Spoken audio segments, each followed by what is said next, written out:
95% kasus keuangan di institusi agama, terutama gereja, nggak dilaporkan ke polisi, di-PTS-kan. Pertanyaannya kenapa di-PTS-kan?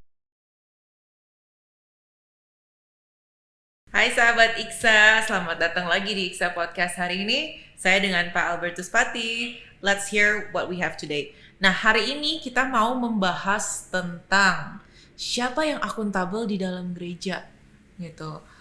Ekspektasi publik kepada gembala sidang gereja ini Pak Albert sebagai gembala sidang gereja juga nih Pak. Nah, bagaimana gitu Pak integritas soal keuangan dalam kepemimpinan Pak di sebuah gereja? Ya. Jadi gereja ini kan satu pelayanan kolektif sebetulnya. Jadi bahwa dia secara kolektif ada mengelola. Jadi bukan cuman pada gembalanya saja, tetapi semua yang ada di situ yang namanya majelis ya, atau penatua, tua-tua, apapun namanya itu ya. Pokoknya pengurus gereja itu kan semua rame-rame kan gitu ya. Yang bahaya adalah kalau gereja itu dikelola cuma satu orang aja, pendetanya. Yeah. Yang bahaya juga adalah ketika gereja itu dikelola oleh mungkin beberapa orang tapi keluarga pendeta. Aduh, sensitif. Kan gitu. Semuanya masih saudara, sanak family dan sebagainya karena gerejanya dianggap milik dia. Yang bahaya juga adalah ketika mungkin banyak orang tetapi administrasinya kacau balau kan gitu ya. Jadi memang sebetulnya kan kalau yang ketiga ini memang kan perlu ada pelatihan gimana memanage keuangan dengan baik ya, karena itu menyangkut bukan karena orang punya minat untuk melakukan hal buruk, tapi karena dia tidak tahu bagaimana memanage dengan baik, tiba-tiba bisa bocoran sana sini. Kan gitu ya. Nah, banyak itu gereja yang karena banyak sekali gereja yang karena manajemennya kacau balau, jadi dia seperti ember yang bocor aja. Orang kasih, tapi dia bocor terus. Jadi dia nggak pernah kaya, maksudnya nggak pernah duitnya nggak pernah banyak dan nggak pernah jadi berkat. Yang banyak karena di dalamnya udah bocor sendiri. Bocornya sekali lagi bukan karena buruknya attitude tadi ya. Bukan karena kemauan ini, tapi karena memang tidak administrasinya jelek. Efeknya begini, efeknya adalah orang jadi tergoda untuk melakukan hal yang buruk. Karena begini, Naomi, orang baik di dalam satu sistem yang buruk itu bisa tergoda jadi buruk karena nggak ada pengawasan. Kayak itu ya Pak, dibilang kalau satu basket apel ada uletnya semuanya jadi busuk. Bisa ikut busuk ya. Serem jadinya Pak. Sebaliknya, orang yang tidak terlalu baik tapi dalam sistem yang istilahnya buruk, bahkan ya kita sebut aja orang buruk dalam sistem yang baik, dia terpaksa jadi baik karena sistemnya udah baik. Dia nggak bisa ngapa-ngapain. Kan gitu. Fondasi ya Pak pentingnya. Oleh karena itu pentingnya sistem yang bagus, yang baik, supaya dia bisa mencegah kebocoran-kebocoran itu. Nah, kecuali kebocoran itu memang disengaja. Itu ya. Orang sengaja melakukan kebocoran itu misalnya biar lebih banyak dana gitu Pak maksudnya. Betul ya, dia pegang sendiri duitnya atau keluarganya saja atau orang-orang dekatnya sehingga mereka saling bagi-bagi. Dan itu justru jadi persoalan karena itu bukan cuma persoalan manajemen tetapi itu persoalan terutama adalah persoalan moral. Ya itu Pak, gitu ya. Sering dengar soalnya saya persepuluhan itu masuknya ya ke kantong pribadi gitu, nggak ke pelayanan, nggak ke misi visi institusi pelayanan gereja gitu. Jadi gimana saya bisa percaya Pak? Bagaimana saya sendiri bisa melakukan persepuluhan gitu? Jadi saya ingin dikatakan bahwa sebagai pendeta ya, tentunya nggak semua gereja lakukan itu. Nggak. Jadi artinya supaya penonton juga tidak merasa nih sahabat-sahabat Iksa juga merasa semua gereja begitu ya. Kemudian kita yang dihantam oleh teman-teman pendeta. Nggak semua gereja lakukan itu, tapi ada juga gereja-gereja yang seperti itu, termasuk yayasan-yayasan Kristen. Itu mereka juga nggak imun dari perbuatan-perbuatan yang immoral. Yang sengaja menggelapkan uang dan sebagainya. Dan di dalam konteks yang seperti ini banyak sekali kasus itu melibatkan justru para petinggi gereja termasuk pendetanya. Banyak sekali kasus. Misalnya belum lama ini ada di daerah Banten sana ada juga orang yang misalnya menggelapkan dana miliaran, dana gereja miliaran itu ya. Lalu muncul perdebatan di kalangan umat, kita ampuni dia atau kita bawakan dia ke polisi. Kalau kan kita ampuni, kan kita Kristen, kita mesti mengampuni. Kan gitu, yang berpikir sangat Kristiani dalam tanda kutip. Jadi kita ampuni aja. Saya bilang dalam tanda kutip itu karena saya marah pada yang mengampuni itu, dalam tanda kutip itu. Itu bukan uang kalian, itu uang gereja. Kalian hak apa kalian mengampuni? Kan gitu. Kalau uang kalian, jangan-jangan kalian nggak akan ampuni. Tapi karena itu bukan uang kalian ampuni. Karena itu kalian nggak rugi soalnya. Kan gitu. Bener. Jadi kalian nggak punya hak untuk mengampuni. Kalian mesti bawa itu ke polisi. Karena itu udah perbuatan melawan hukum. 2,5 miliar itu kan bukan uang sedikit, kan gitu ya. Itu bukan uangnya sangat banyak sekali. Karena memang saya lihat dari kenyataan seperti saya katakan tadi, 95% kasus keuangan di institusi agama, terutama gereja, nggak dilaporkan ke polisi, dipetieskan. Pertanyaannya kenapa dipetieskan? Pertama adalah karena udahlah kita orang Kristen, kita mesti mengampuni. Bisa, tapi kan saya bisa mempunyai kecurigaan lain. You dapat ya, sehingga you nggak ngelaporin. You sebagai pengurus, kita kasih duit juga supaya senyumpel mulutmu, supaya you nggak usah masukin ke polisi, kan gitu. Jadi kan kita mesti punya reserve juga untuk sebenarnya kenapa you ngampuni ini, niatnya baik atau niatnya jahat, kan gitu ya.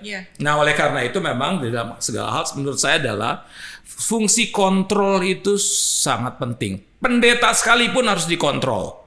Siapa yang kita bisa percaya Pak di gereja? Kalau dibilang kita nggak bisa percaya pada orang per orang, kita harus percaya pada sistemnya. Kan sistem yang baik itu akan menciptakan orang baik. Makanya penting itu sistemnya, betul, Pak. Fondasi, administrasi. Itulah sebabnya yang tadi saya katakan, kenapa saya suka untuk terlibat dengan ICCSA ini. Karena ICCSA ini kan, ICSA ini kan memang menekankan pentingnya sistem yang baik.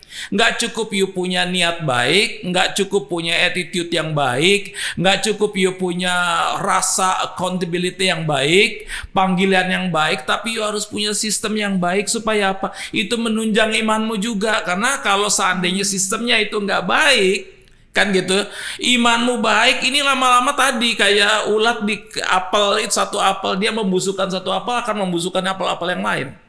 Kan gitu. Jadi kita nggak bisa percaya pada orang per orang, kita harus percaya pada sistem yang baik yang menciptakan satu atmosfer pelayanan yang sehat, yang accountable, yang transparan, sehingga semua orang juga suka, kan gitu ya. Dan terutama dana-dana itu disalurkan dengan baik, bukan hanya disimpan aja.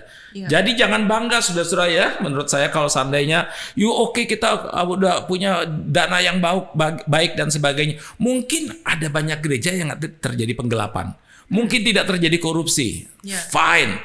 Tapi kalau gerejanya cuma dana yang banyak disimpan doang di bank, nggak diapa-apain, itu juga nggak bertanggung jawab dong. Kan dana gereja bukan cuma untuk disimpan.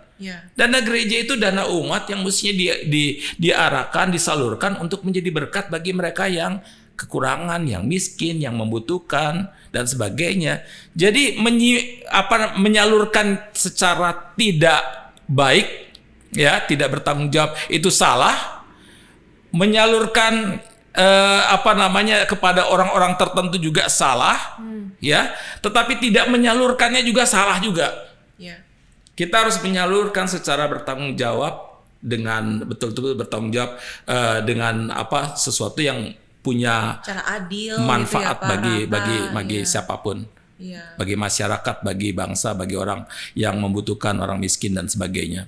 Benar-benar. Jadi ya kita harus transparansi ya Pak, kuncinya harus transparan, harus jujur. Betul. Gitu. Dan datang ke gereja juga bukan hanya gereja yang selalu dikoreksi, tapi kita selalu introspeksi diri. Betul. Gitu. Karena kita juga melihat sebenarnya ada hal-hal yang terjadi ini karena apa gitu. Harus mengerti dulu, dikupas sebelum kita kok ada satu kesimpulan gitu ya Pak ya. Ya, juga salah satu hal penting ketika orang bisa berbicara bisa lakukan segala sesuatu dengan jujur, dengan accountable dan transparan adalah gimana dia melihat uang persembahan atau uang atau dana yang masuk ke dalam gereja.